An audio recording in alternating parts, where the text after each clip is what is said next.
소득이 아무리 많아도 소셜 시큐리티 베네핏이 줄어들지 않습니다. 안녕하세요. 안병찬 회계사입니다. 오늘은 2025년에 달라지는 소셜 시큐리티에 대해서 이해해 보도록 하겠습니다.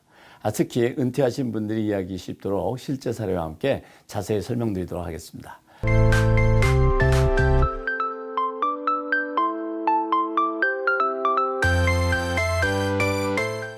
첫 번째는 2025년에 소셜 시큐리티 혜택이 2.5% 인상됩니다. 이건 물가가 올라가는 것에 맞춰서 혜택도 같이 올려주는 건데요. 많이 들어보셨을 겁니다. 바로 콜라라는 것입니다. 이 콜라는 코스트 오브 리빙 어저스트먼의 약자인데요. 아시다시피 물가가 매년 조금씩 올라갑니다. 이렇게 되면 생활비도 더 들어가게 되겠죠. 그래서 매년 물가 인상폭을 고려해서 소셜 시큐리티를 조정해 주는 것입니다.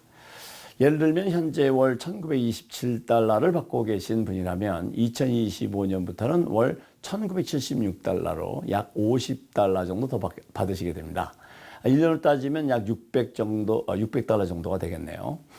이렇게 콜라는 매년 물가 상승에 맞춰서 조정되어서 물가 상승에 어느 정도 대처할 수 있도록 하는 조치인 것입니다. 소셜 시큐리티 베네핏은 개인의 소득 이력이라든지 은퇴 시점 그리고 풀 리타이먼트 여부에 따라서 차이가 있습니다. 각 개인이 받을 혜택을 정확히 알고 싶다면은 소셜 시큐리티 어드미니스트레이션인 사회보장국 웹사이트에 들어가셔서 마이 소셜 시큐리티 매뉴얼을 통해서 확인하실 수 있으십니다. 이미 은퇴를 하셔서 소셜 시큐리티를 받고 계신 분이나 또는 앞으로 소셜 시큐리티를 신청하실 분들은 마이 소셜 시큐리티에 들어가셔서 어카운트를 오픈해 두시면 소셜 시큐리티와 관련된 정보를 아주 손쉽게 확인하실 수 있기 때문에 꼭 오픈하시길 권장드립니다. 두 번째는 소셜 시큐리티 텍스와 관련된 과세소득 한도의 변경입니다. 아시다시피 일에서 버는 소득에 대해서는 소셜 시큐리티 텍스가 부과되는데요. 이 과세 대상 금액에 상한선이 있다는 것입니다. 소셜 시큐리티 텍스가 부과되는 소득 상한선이 2024년엔 16만 8,600달러에서 2025년엔 17만 6,100달러로 증가합니다. 이 한도는 연급여 또는 순사업 소득이 17만 6,100달러 이상 버는 소득자에게 해당이 되겠는데요. 이 금액 이하는 근로소득 전체에 대해서 소셜 시큐리티 텍스가 부과되기 때문입니다. 이 한도 금액의 의미는 이 한도 금액을 초과하는 소득에 대해서는 소셜 시큐리티 세금이 부과되지 않는다는 것입니다. 그렇지만 메디케어 텍스는 소득 제한 없이 모든 소득에 부과가 됩니다. 따라서 고소득자의 경우에는 추가 메디케어 세금 에디셔널 메디컬 텍스 1.45%가 적용되게 됩니다.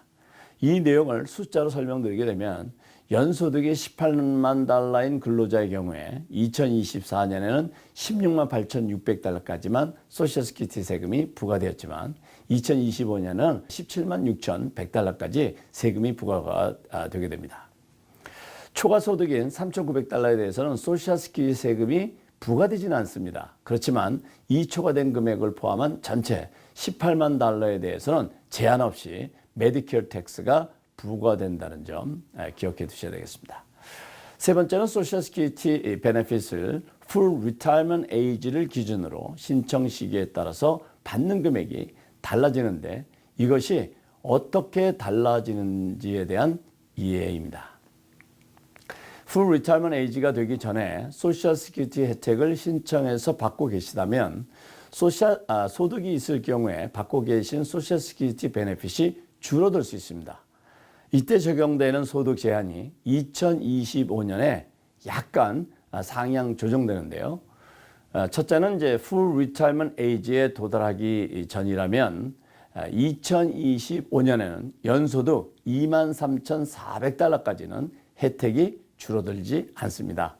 그렇지만 이 한도 금액을 초과할 경우에는 23,400달러를 초과하는 금액에 2달러마다 1달러씩 혜택이 줄어듭니다. 예를 들면 25,400달러를 벌었다면 2,000달러를 초과한 셈이고 초과 금액의 절반인 1,000달러가 받으시는 소셜 시큐리티 베네핏에서 줄어들게 됩니다. 두 번째는 풀 리타이먼트 에이지에 도달하는 해에는 해당 해에 소득 한도 금액이 높아져서 62,160달러까지 벌어도 베네핏이 줄어들지 않습니다. 만약 풀 리타이먼트 에이지가 된 해에 이 한도 금액을 초과했다면 초과한 금액의 3달러마다 1달러씩 혜택이 줄어들게 됩니다. 예를 들어서 63,160달러를 벌었다면 1,000달러를 초과한 셈이고 초과 금액의 3분의 1인 약 333달러가 혜택에서 줄어들게 된다는 얘기입니다. 세 번째는 풀 리타이먼트 에이지가 넘어섰다면 소득 제한이 사라지게 되어서 소득이 아무리 많아도 소셜 시큐리티 베네핏이 줄어들지 않습니다. 소셜 시큐리티에서 풀 리타이먼트 에이지는 혜택을 100%로 받을 수 있는 나이를 뜻합니다. 이것은 태어난 해에 따라서 시기가 차이가 있는데요. 예를 들어서 2024년에 65세가 된 1959년생의 풀 리타이먼트 에이지는 66세 10개월이 되어야 합니다. 풀 리타이먼트 에이지는 처음 소셜 시큐리티가 도입되었을 때, 그러니까 1935년이죠. 1935년에는 65세로 설정되어 있었습니다. 그러나 사람들이 더 오래 살고 더 오래 일하게 되면서 소셜 시큐리티 기금의 안정성을 유지하기 위해서 1983년에 풀 리타이먼트 에이지를 단계적으로 높이는 법안이 통과되었습니다. 이 법에 따라서 1937년 이전에 태어난 사람은 여전히 65세의 풀 리타이먼트 에이지를 맞춰졌습니다. 이후 출생자들은 매년 조금씩 풀 리타이먼트 에이지가 높아지기 시작했는데요. 1955년에서 1960년 사이에 태어난 사람들의 경우에는 1년에 2개월씩 증가하는 방식으로 풀 리타이먼트 에이지가 조정되게 됩니다. 풀 리타이먼트 에이지가 중요한 이유는 첫째는 혜택의 차이가 있기 때문입니다. 예를 들어서 1959년생이고 66세의 혜택을 신청한다면 혜택은 100%보다 약 7% 적게 지급됩니다. 그렇지만 66세에 10개월까지 기다린다면 혜택을 100%로 받을 수 있습니다. 만약 70세까지 청구를 미룬다면 혜택은 매년 8%씩 증가해서 24% 많아지게 됩니다. 소셜 시큐리티 베네핏을 받기 위해서는 평생 40점의 크레딧을 받아야 한다는 사실은 잘 알고 계시죠. 네, 1년에 최대 4점을 받을 수 있으니까 최소 10년은 근로소득이 있어야 합니다. 2025년에는 1점의 소셜 시큐리티 크레딧을 얻기 위해서 필요한 소득이 1,810달러로 증가합니다.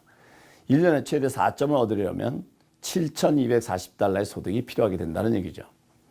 2025년 소셜 시큐리티에서 이루어질 변화는 이미 법적으로 결정된 사항들이고 수혜자들의 혜택을 인플레이션과 경제 상황에 맞게 조정하는 것이 핵심입니다.